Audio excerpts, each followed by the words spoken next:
Hello everyone, this is AlzaboHD with a brand new video for you here today. In this video, we will be checking out some of the most powerful one-province nations found in Europa Universalis IV.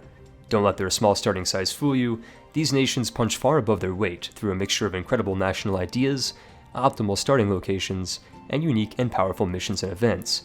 Although they need more time than most nations to build up their power, these OPMs are more than capable of conquering the world under the guidance of a skilled player. Let's get started with number 10. Starting off the list at number 10 of most powerful OPMs is the Byzantine remnant and Rum state of Trebizond. Despite their precarious starting position where they find themselves surrounded by powerful and heretical neighbors, Trebizondian ideas are versatile and incredibly powerful. In addition to beginning the game with an extra diplomat and bonus diplomatic reputation, Trebizond offer players yearly legitimacy and prestige, a massive plus 20% to fort defense, reductions in idea cost, increased army morale, and a huge plus 10% to goods produced nationally. Players who succeed in surviving and expanding as Trebizond can also obtain the Komnenoi Empire achievement by upgrading their government after driving back the Turks from Anatolia and reaching 1,000 total development. Although they are flanked by Islamic and Coptic nations, this Orthodox bastion can easily secure powerful alliances with Muscovy and Mother Russia, which can protect it from Ottoman and Turkic ambitions. Given that Trebizond is an Orthodox nation, they also benefit from the incredibly powerful mechanic of patriarchal authority and religious icons. I previously rated Orthodox as the most powerful religion in EU4 in last month's top 10 video, Strongest Religions in EU4. Feel free to check it out for further explanation as to why Orthodox is top tier and invaluable for any world conquest attempt. Coming in at number 9 on our list are the extinct and cannibalistic people of the Carib Tribe. If you're looking for an interesting and powerful tribe that can reform early and migrate easily into the richest trade nodes in the Western Hemisphere, Carib is the ideal pick. With national ideas that mix trade and military power, Carib ideas offer players huge bonuses to morale and army discipline, infantry combat ability, national manpower, trade efficiency, and even an extra colonist that can help you expand in the early and mid-game. For my particular campaign, I opted to migrate northwest into Cuba in order to monopolize the Caribbean trade node. If done properly, you can reach Havana before the 1500s and reform your society by 1500 once Portugal, Spain, or any other European knocks on your door. Since the reform automatically gives you all institutions of the European nation plus 80% of their tech level for free, you can dump hundreds of admin, diplo, and military mana into developing your provinces. With this technique, I developed my capital of Havana to a ridiculous development level of 42 by the time I could reform in 1520. In effect, my primitive tribe built an urban metropolis grander than London or Paris out of a savage and sparsely settled wasteland, all in under a decade. Once sufficiently developed and reformed, it is time to embrace your inner cannibal and convert the European colonies to delicious Soylent Green. Just be sure to embrace Christianity after conquering these provinces and eating the delicious Iberians, as your starting religion of Totemist is beyond awful. I'm sure the Pope will absolve you of your sins. Crusading their way into number 8 on our list of strongest one-province nations are the fragmented remains of the Knights Hospitaller. Located on the tiny islands of Rhodes and across from the barbarous Ottoman Empire, the Knights are an incredibly powerful nation if you can survive. Much like their Trebizondian cousins, the Knights are surrounded by great powers and must scheme their way around Venetian, Ottoman, and Mamlukian ambitions. One starting strategy I recommend is fabricating claims on Athens or Byzantium and waiting until Ottomans declare war for Constantinople around 1453. If you play your cards right, you can declare war on Byzantium on the same month and launch an amphibious invasion against the heretical Romans. If you're lucky, you can siege Constantinople before the Turks get to it, and even let them help you siege the city for you so that you can take it for yourself. After this ideal start, you benefit from the Knights' incredible plus 5% discipline tradition, can raid coasts, capture ships much more effectively, field plus 50% more ships, and even benefit from a global -2 national unrest modifier. Discerning Crusaders can also form the Kingdom of Jerusalem as the Knights and gain the achievement of the same name. But I would advise you to keep your national ideas, as Jerusalems are garbage tier. Time to take back the Holy Land in the name of the Lord, Deus Vult, and drive back the Saracens. Do you like birds and countries with confusing names? Welcome to Tuangu, number 7 on our list of most powerful one-province nations. Whether you prefer Burma, Myanmar, or Tuangu, the primary nation of Burmese culture is a powerhouse of insane ideas, missions, and events. Starting with national ideas, the Burmese Big Bird offers players powerful military and expansion-minded ambitions that include increasing tax revenues, boosting manpower by a massive plus 25%, improving religious unity in conquered provinces, decreasing national unrest, and even reducing core creation cost by a substantial 15%. Furthermore, Tsuangu offers players a fully fleshed out and unique mission tree that provides free claims across Asia and powerful modifiers that model their historical rise from obscurity and their evolution into a multicultural empire that successfully challenged Thai and Chinese hegemony.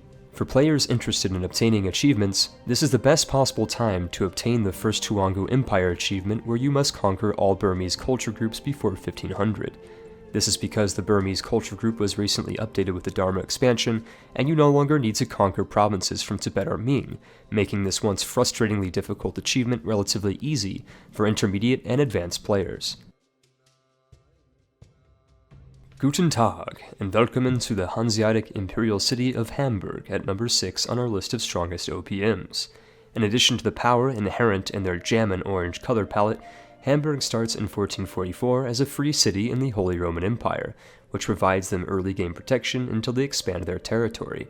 With their unique government form of free city, Hamburg receives a substantial 10% reduction to development costs and automatically becomes an oligarchic republic upon annexing extra provinces. In addition to their ideal starting location that offers players an estuary and a level 2 center of trade, Hamburg offers players national ideas that prioritize trade and will ensure their dominance of the Lübeck trade node.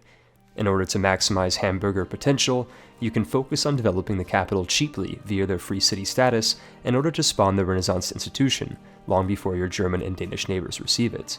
Expansion is also possible via vassal feeding, so that you can remain a free city. My recommendation would be to vassalize Holstein, support Swedish independence, and feed Holstein Danish provinces to avoid the aggressive expansion inherent in conquering German princes until you are ready to handle massive coalitions.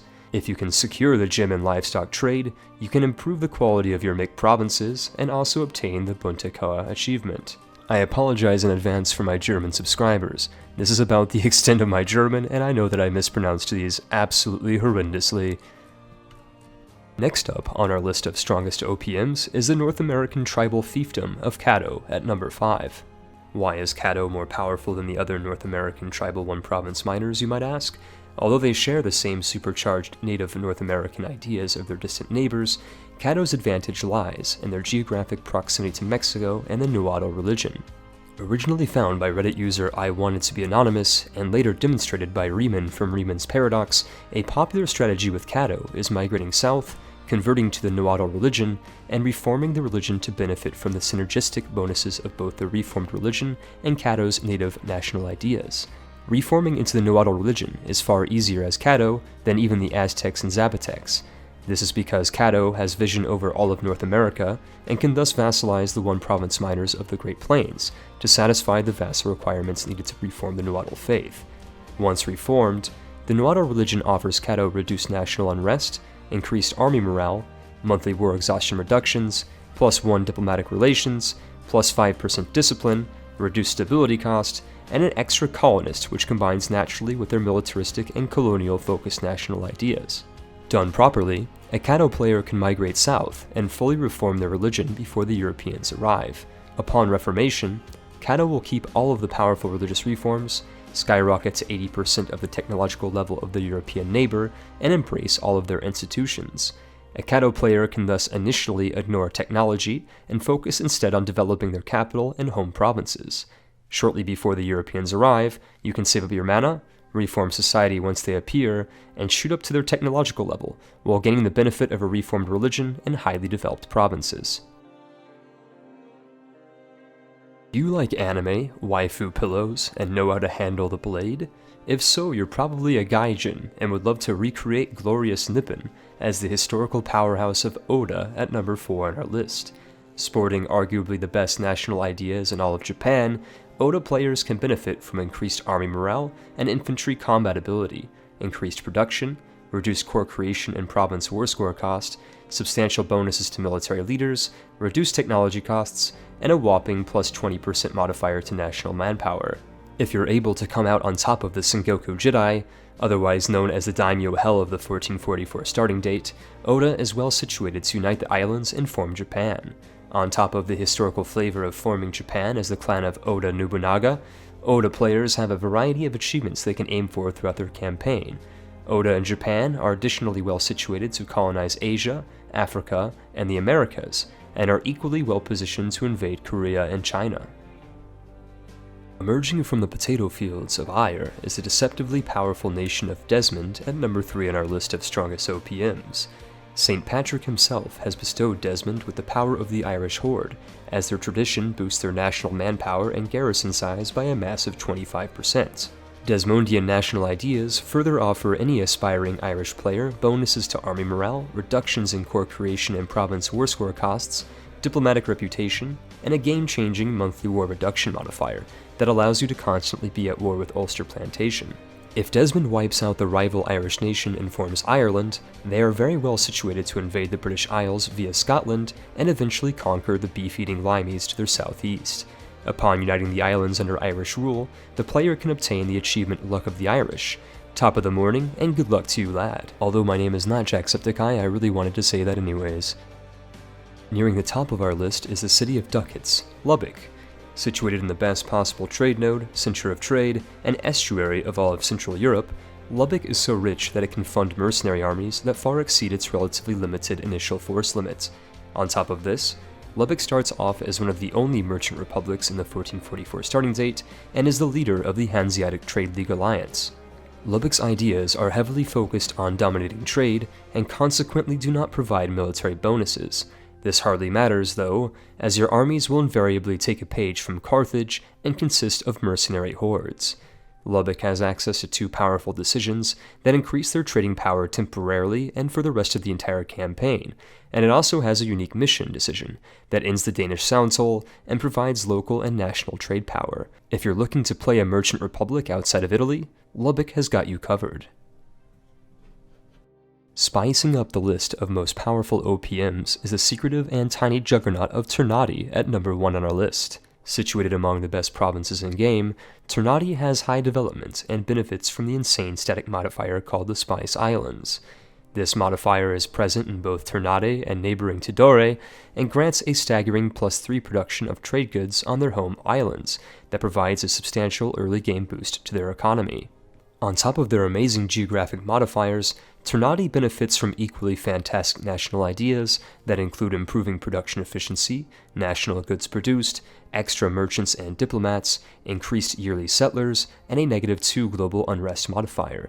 This is only scratching the surface, however. The strongest argument for why Ternate is the most powerful OPM is because nobody knows about it, literally. All nations in Eastern and Southeastern Asia, outside of Borneo and Sumatra, have an unknown attitude towards you. In effect, you have vision on them, but they have no vision on you. The significance of this camouflage is that you are immune to both aggressive expansion and coalitions if you fully annex your neighbors before the other Asian nations gain vision and knowledge of you. Even if you are eventually spotted, which is unlikely, you can swear fealty and pay tribute to China to avoid coalitions altogether, but this won't be necessary in most campaigns. Given that you receive bonus yearly colonists from your national idea set, the expansion or exploration idea group synergizes well with Ternate, as you can colonize all of the high development provinces that surround you without war, and even spawn the colonialism institution. Ternate's religion, animism, is awful, and you should switch out of it as soon as possible. Fortunately, Ternate has Hindu and Muslim neighbors nearby, giving them flexibility in choosing between some of the strongest religions in the game. The ducats and spice must flow, and Ternate is the natural choice for a superpower built upon trade. Before finishing this video, I would also like to say that Ulm wasn't able to make the cut. Memes aside, Ulm's boring German national ideas, lack of starting development, and lack of easy expansion opportunities make them only a meme. It's up to you if memes can become dreams.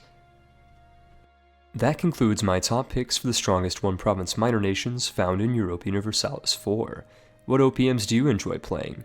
Have you played a campaign as any of these nations? Do you agree with my list? Let me know in the comment box below. If you enjoyed the video, I would appreciate a like or a comment. These will really help the channel grow. As always, thank you for watching, and I will see you on the next video.